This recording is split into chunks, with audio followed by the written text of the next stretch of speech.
एक बार फिर आस्था का सैलाब उमड़ने वाला है। श्री सावलिया भक्त मंडल की ओर से 2 दिवसीय भव्य पदयात्रा का आयोजन किया जा रहा है। यह ऐतिहासिक पदयात्रा 4 फरवरी की सुबह 8:30 बजे नीमच से रवाना होकर सीधे सावलिया सेठ धाम मंडपिया पहुंचेगी।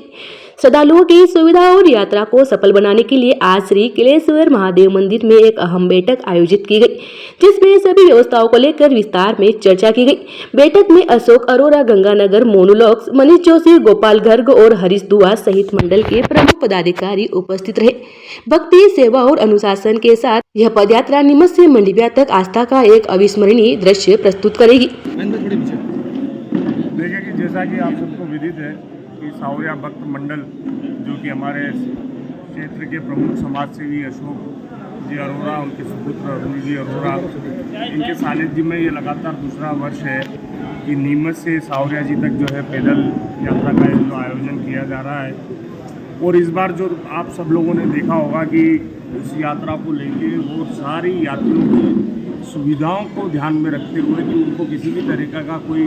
परेशानी का सामना नहीं करना पड़े, इसलिए सावलिया भक्त मंडल के द्वारा लगभग मेरी जानकारी में 3 बार तो मीटिंग की जा चुकी है, सभी लोगों को सम्मिलित करके, हर वर्ग को सम्मिलित करके कि वो अपने सुझाव दें जिससे कि ये यात्रा सफल हो सके और निर्बाध सफल हो सके। किसी भी कोई भी एक यात्री किसी भी बात को लेके ये परेशान नहीं हो कि उसे अगर यहाँ से लेके सावलिया जी मंदिर तक अगर पानी की आवश्यकता थी तो उसे वो पानी उपलब्ध नहीं हुआ, या किसी को अगर कोई एक छोटी सी मेडिसिन की आवश्यकता थी तो वो उपलब्ध नहीं हुआ। इस तरीके की तैयारियां इस बार पूरी सावलिया भक्त मंडल के द्वारा भाई अशोक जी अरोड़ा और अरुण जी अरोड़ा के सानिध्य में की गई है।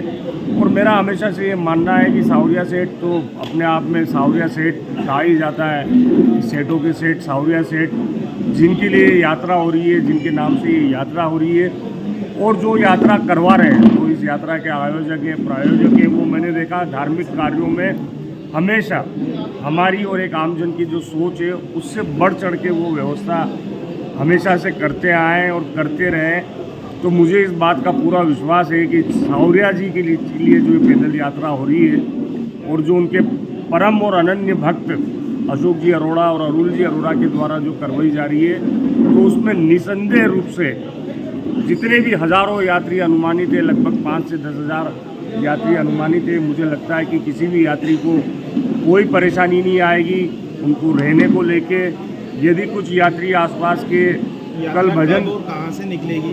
हाँ, यात्रा कल 4 तारीख को, परसों 4 तारीख को जो अपना ये जो लायंस चौराया जो है यहाँ से प्रारंभ होगी। यहाँ से पूजा पाठ करने के बाद यात्रा प्रारंभ होगी और नीमच से नया गांव होते हुए निम्बाड़ा होते हुए निम्बाड़ा में यात्री रात्रि विश्राम होगा और उसके बाद वो 5 तारीख को जो है सावलिया जी पे समाप्त होगी पद के साथ और भोग प्रसादी के साथ। यात्रा की शुरुआत भजन संध्या से होनी है। भजन संध्या से मेरा यही निवेदन मैं कर रहा था कि कल 3 तारीख को शाम को प्रसिद्ध लोक गायक के द्वारा सावलिया जी की शान में एक भजन संध्या का आयोजन किया गया है। तो मेरा आप सबके माध्यम से क्षेत्र की पूरी जनता और आसपास के सारे भक्तजनों से ये अनुरोध है कि यदि वो दूर दराज से अगर इस भजन संध्या को सुनने को आते हैं तो उनकी कल से ही सावलिया भक्त मंडल के द्वारा उनके रुकने की, ठहरने की और खाने पीने की व्यवस्था सावलिया भक्त मंडल के द्वारा की गई है। इसलिए मैं आपके माध्यम से क्षेत्र की समस्त जनता और सावलिया जी के सारे भक्तों से निवेदन करता हूं कि वो अधिक से अधिक संख्या में पधारें और इस भजन संध्या का भी लाभ लें और रात्रि विश्राम यहीं करें और भक्ति भाव का आनंद लें।